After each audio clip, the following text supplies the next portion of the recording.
आप देख रहे हैं ENI live next generation media.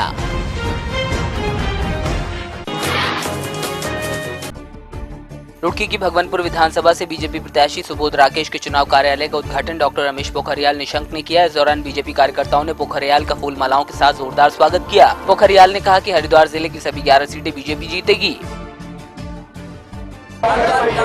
लोगों ने पहले लोगों को हराया है।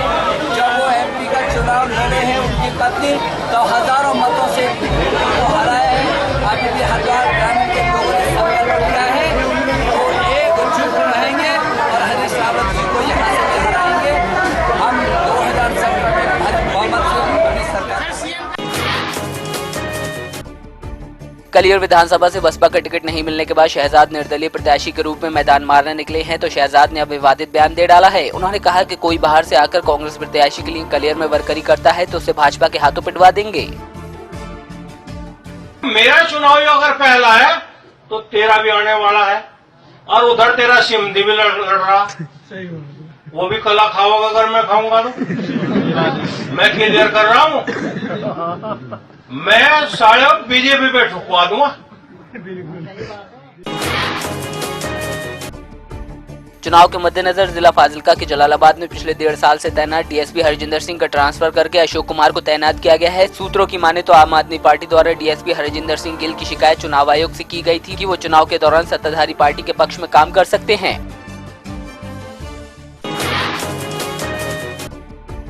इलाहाबाद झांसी खंड स्नातक निर्वाचन क्षेत्र से विधान परिषद सदस्य चुनाव को लेकर महोबा में सुबह 8 बजे से मतदान शुरू हुआ। मतदान केंद्रों में मतदाताओं की खासी भीड़ देखने को मिली, तो वहीं मतदान को निष्पक्ष संपन्न कराने के लिए पुलिस द्वारा चाक चौबंद व्यवस्था की गई थी।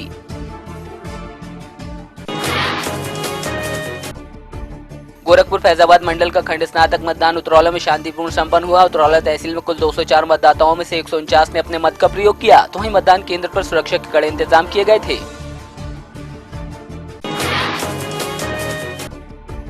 बांदा में शिक्षक MLC निर्वाचन के लिए मतदान हुआ। जिले के 10 मतदान केंद्रों पर सुबह 8 बजे से मतदान शुरू हुआ, जिसमें मतदाताओं ने बढ़ चढ़कर हिस्सा लिया, तो वहीं सुरक्षा के भी पुख्ता इंतजाम किए गए थे।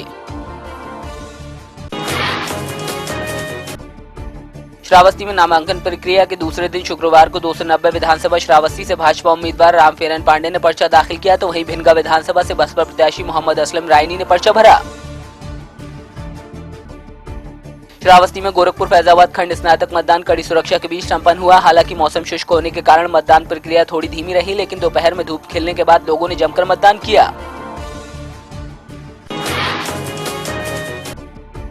आजादी के 70 साल बाद भी उन्नाव की भगवंत नगर विधानसभा क्षेत्र पचौड़ा का मजरसराय में आज भी मूलभूत सुविधाओं का अकाल है। बिजली, पानी, सड़क जैसी मूलभूत सुविधाएं ग्रामीणों को नसीब नहीं, तो वहीं आज आकर अब ग्रामीणों ने चुनाव के बहिष्कार की चेतावनी दी है। ग्रामीणों ने कहा कि नेता चुनाव में बड़ी बड़ी बातें करते हैं, लेकिन चुनाव के बाद भूल जाते हैं। सड़क की परेशानी है और ये सब हमारे गांव में रास्ता की सुविधाएं नहीं है, इसलिए ये सब लगाया गया है। और बिजली नहीं है, बिजली जो हमारे गांव से 5-5, 4-4 लाइनें निकली, लेकिन उसके कोई सुनवाई आज तक नहीं।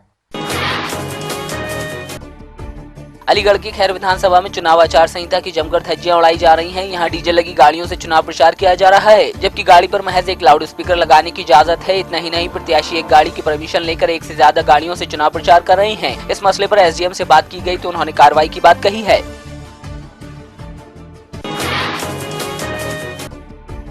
बसपा के कद्दावर नेता नसीमुद्दीन सिद्दीकी बरेली में एक जनसभा को संबोधित करने 3 घंटे लेट पहुंचे। यहां उन्होंने मंच से प्रधानमंत्री मोदी पर जमकर हमला बोला। नसीमुद्दीन सिद्दीकी ने कहा कि अपनी नाकामियों को छुपाने के लिए मोदी ने नोटबंदी का ड्रामा रचा है। बरेली के फतेहगंज पश्चिमी ब्लॉक में MLC चुनाव के लिए मतदान किया गया, तो वहीं मतदान के चलते सुरक्षा के पुख्ता इंतजाम किए गए थे।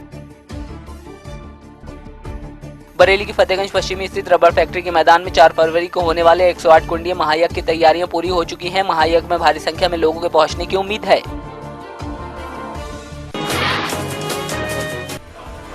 मैनपुरी के गांव जटपुरा में झोपड़ी के अंदर सो रही महिला के साथ अभद्रता और उसकी झोपड़ी में आग लगाने का मामला सामने आया है। आग में महिला की गृहस्थी जलकर खाक हो गई। फिलहाल महिला के पति ने पुलिस को पूरे मामले की तहरीर दी है।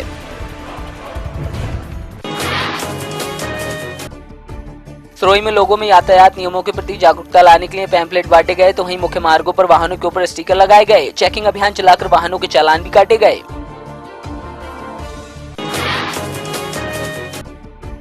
जालौर के श्री दुधेश्वर महादेव मंदिर में प्राण प्रतिष्ठा कार्यक्रम का आयोजन हुआ, जिसमें लाखों की संख्या में भक्तों ने हिस्सा लिया। तो वहीं मंदिर पर हेलीकॉप्टर से पुष्प वर्षा की गई।